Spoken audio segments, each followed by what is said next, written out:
Radio New Zealand and Television New Zealand continue to pump out information that is what could only be described as indoctrination rather than information. A classic example of that is if you go onto the website of Television New Zealand, and of Radio New Zealand for that matter, but particularly on TVNZ, to do with an article that was published, here it is, and is still on their website, by, and it's got a picture of Donald Trump. There you go. See, you got a picture of Donald Trump, and it's headlined, "With a swift flick of his pen, US President Donald Trump has already ordered the dismantling of diversity, equity and inclusion, DEI initiatives within the federal government and its contractors." All right. And it is an article that is published by Television New Zealand, which then argues, okay, that DEI programs matter, all right, in New Zealand, and what they relate to and how they could impact New Zealand unfairly and severely. And as part of that particular article, written by God knows who, but which keeps on referring to a place that doesn't exist called Aotearoa, New Zealand, that article is currently on your Television New Zealand website. It's essentially a criticism of Donald Trump's move, okay, but over 12, 13 pages, which is an enormous amount of Television New Zealand news dedicated to this particular view, argues that equality and equity are not the same thing, and that DEI initiatives are a good thing in New Zealand.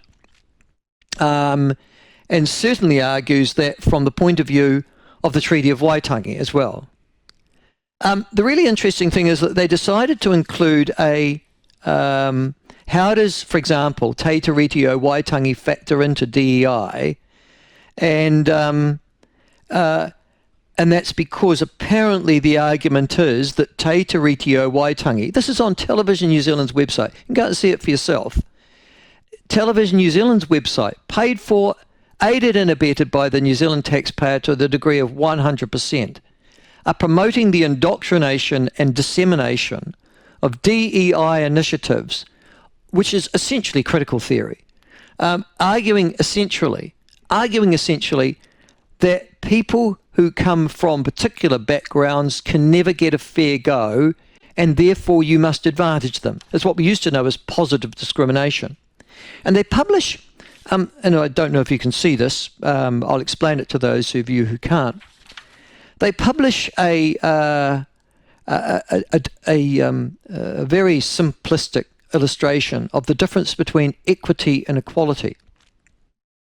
And equality is when you all stand on the same step, okay? You all stand on the same step, but there's a young boy and then there's a mother and a father, and the father's taller than the mother, who's again taller than the young boy. And that's equality, okay? You're standing on the same step, but dad's taller than mum, who's taller than small boy.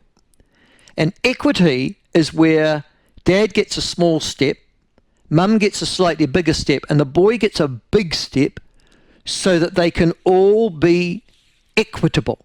And the argument is that DEI initiatives promote that level of equity. Now, the really unfortunate thing about this illustration from Television New Zealand is this, that you've got to give enormous advantage to the small, presumably Maori boy, who's in this equity illustration, because he's the only one that's got curly hair, I've noticed, in this particular illustration. You've got to give him a huge step to be able to get him up to the same level as presumably white man and white girl in this particular illustration of Television New Zealand at the moment. And so it's not, so they're all in the equality illustration, they're all standing on the same step and they achieve at different levels. But in the equity step, they're all achieving at the same level because you have given a huge boost in terms of status and infrastructure to the small Maori boy who is in this particular illustration. I thought it was fascinating because it demonstrates magnificently that the aim of DEI programs is, yes, to uplift those who aren't achieving as much as the next person, but essentially it's to uplift those who are failures or do not achieve, if all things are equal, to the next person.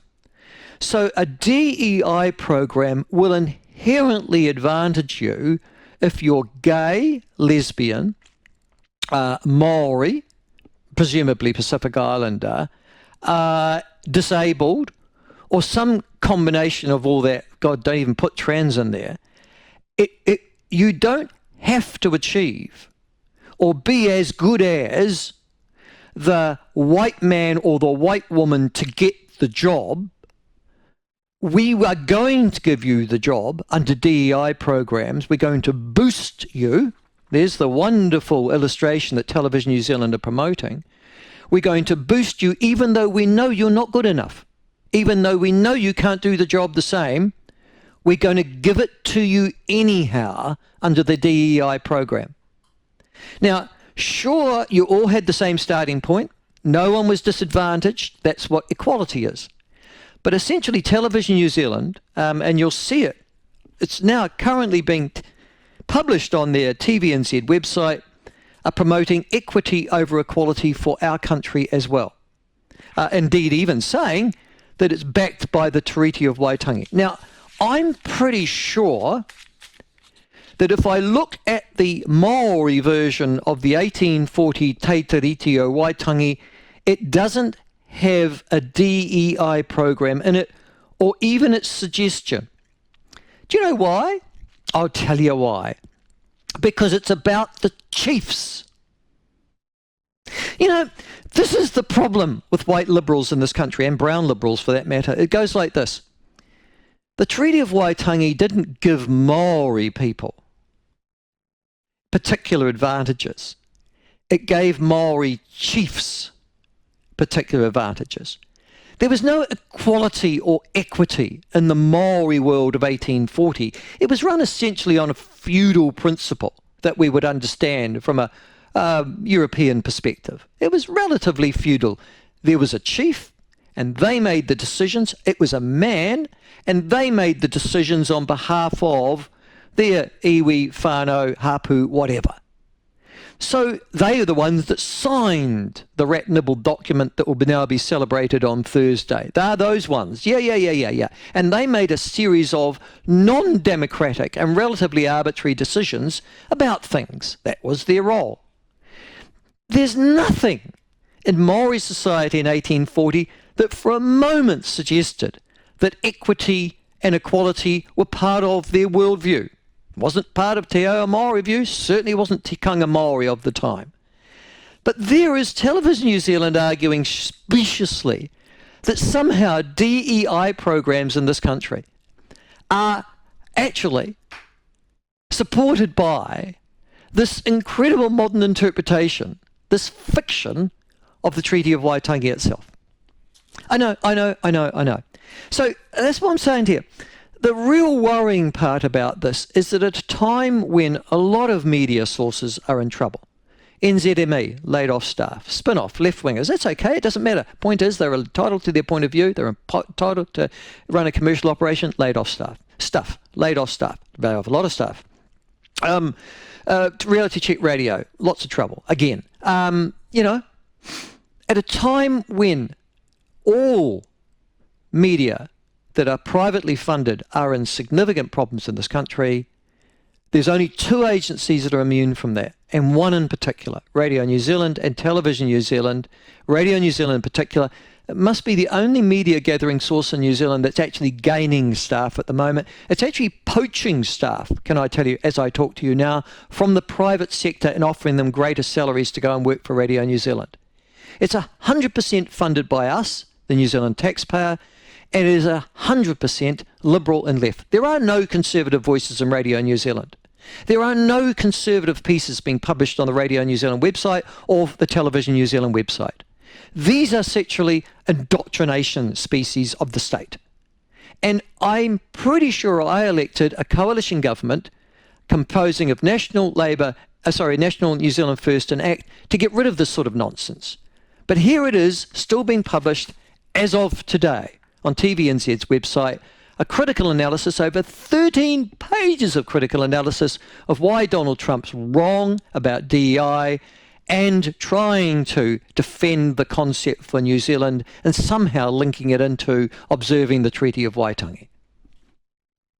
Why do we pay funding to the state to indoctrinate us with critical theory and frankly crap ideas, which essentially suggest that there are a whole series of people who will never achieve, not because of their background, but because they're not good enough, but they should be elevated to achieve over those who do, just simply because they're brown, they're gay or lesbian, they're trans, or they're disabled.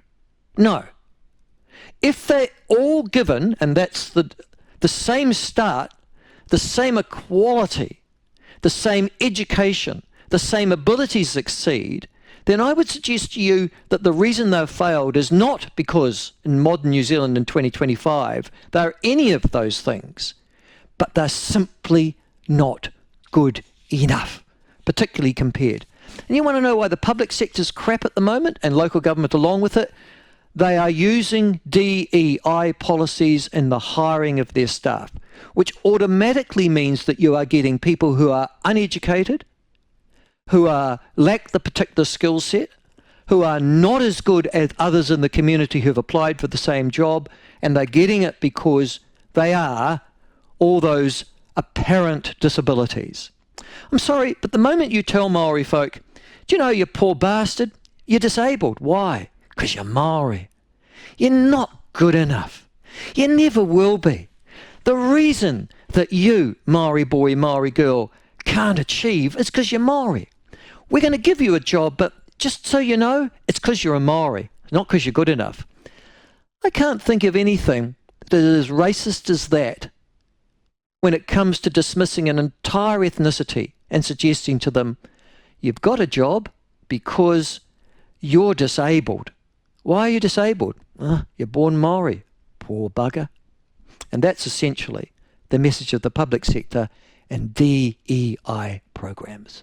You'll never achieve. You're always going to need a boost up. Why try? You're always going to fail. You know why? You're brown. Poor bugger. You could have been born white, like me, the person working in HR implementing the DEI program. Those are my thoughts this morning. What are yours?